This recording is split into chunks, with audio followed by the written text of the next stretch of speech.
BA part third Sanskrit तर्क संग्रह।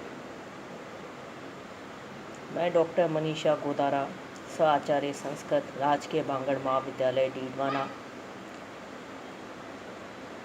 तर्क संग्रह के अनुसार उपमान तथा शब्द प्रमाण।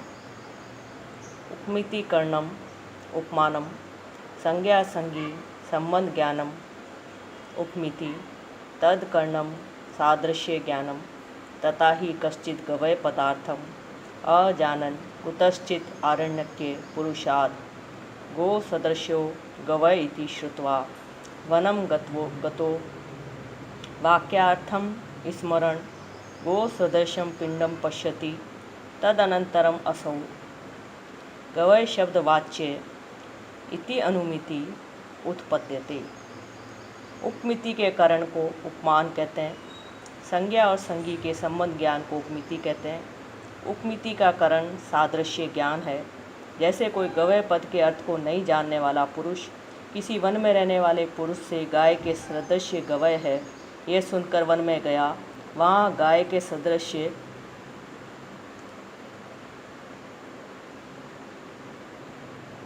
गवय है, इस वाक्यार्थ का स्मरण करता हुआ गो सदृश्य पिंड को देखता है, उसके बाद उसे ये गवय पद का वाच्य है, ये उपमिति उत्पन्न होती है। प्रत्यक्ष तथा अनुमान के पश्चात तीसरा प्रमाण उपमान है। यह दो मुख्य वस्तुओं के बीच में विद्यमान साधारण धर्म के आधार पर निर्भर है। किसी संज्ञा शब्द का उससे बोध कराने वाले पदार्थ के साथ संबंध के ज्ञान को उपमान कहते हैं।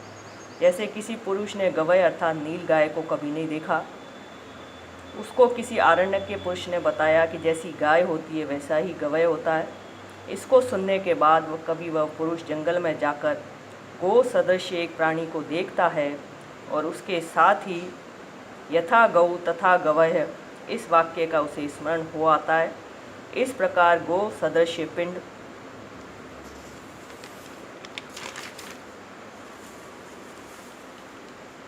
का ज्ञान उसको होता है।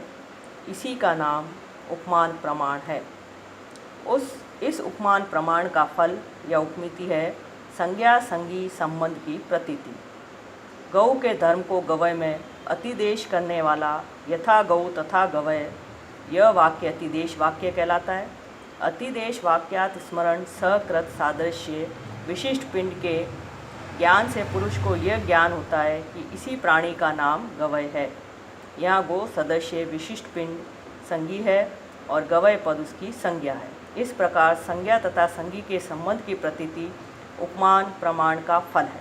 यहाँ गाय और गवय इन दोनों में जो सादृश्य है उसी के आधार पर यह उपमान निर्भर है। गवय रूपी संज्ञा शब्द को गो रूपी संज्ञा शब्द को गवय रूपी जंतु के साथ संबद्ध करने से जो ज्ञान उत्पन्न होता है वही ज्ञान उपमिति है। शब्द प्रमाण आप्त वाक्यम शब्द आप्त तु यथार्थ वक्ता। आप्त का वाक्य शब्द है, यथार्थ वक्ता आप्त है। वाक्यम पद समूह यथा गाम आनय इति। पदों के समूह को वाक्य कहते हैं। जैसे गाम आनय अर्थात गाय को लाओ। शक्तम पदम अस्मात् पदात् अयम अर्थो बोधव्य इति ईश्वर संकेतः शक्ति। शक्ति के आश्रय को पद कहते हैं। इस पद से इस अर्थ का बोध होता है। इस प्रकार का ईश्वर संकेत शक्ति है।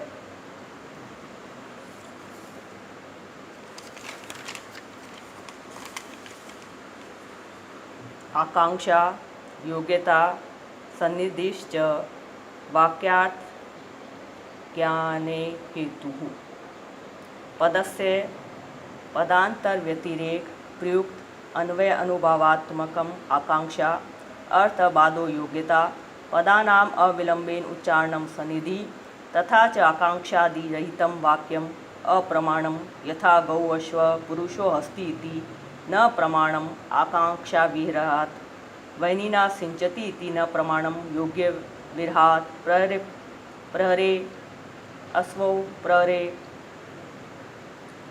अस उच्चारितानि गाम आने इत्यादि पदानि न प्रमाणम सानिध्य अभावात्। आकांक्षा, योग्यता और सनिधि वाक्यार्थ ज्ञान में हेतु हैं। एक पद का पदांतर के न होने के कारण अर्थ बोध का अनुभव न होना वह आकांक्षा है। जैसे गाम आने वाक्य में एक गौ पद है, दूसरा अम पद है। गौ पद का पदांतर अम पद के न रहने पर अन्वय बोध नहीं होता और रहने पर होता है। यही गो पद और अम पद की आकांक्षा है, अर्थात गो पदोत्तर अम पदत्व रूप आकांक्षा होती है। आकांक्षा वस्तुतः श्रोता की जिज्ञासा रूप है। एक पद को सुनने के बाद वाक्य के अन्य पदों को सुने बिना पूरे अर्थ का ज्ञान नहीं होता है, इसलिए वाक्य के अगले पद के सुनने की इच्छा श्रोता के मन में उत्पन्न होती है। इसी का नाम आकांक्षा है। जिन पदों के सुनने पर इस प्रकार की आकांक्षा होती है उनके समुदाय को ही वाक्य कहते हैं। आकांक्षा से रहित गौ, अश्व, पुरुषो अस्ति आदि अनेक पद बोल देने से वाक्य नहीं बनता है। योग्यता एक पदार्थ का पदांतर के साथ अन्वय बोध में बाधा का न होना योग्यता है, अर्थात एक पदार्थ का पदांतर के साथ संबंध को योग्यता कहते हैं।